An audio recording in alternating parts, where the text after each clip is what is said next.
देखी तानी बातारे देखी तानी बातारे देखी तानी बातारे देखी तानी बातारे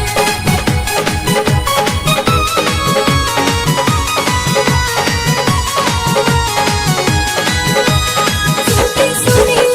पंडित जी देखी तानी बातारे सुनी पंडित जी देखी तानी बातारे सही हार बार गई देवरे से हाथे खातारे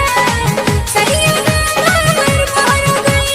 देवरे से हाथे खातारे सुनी पंडित जी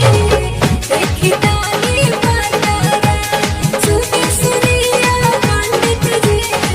देखी तानी बातारे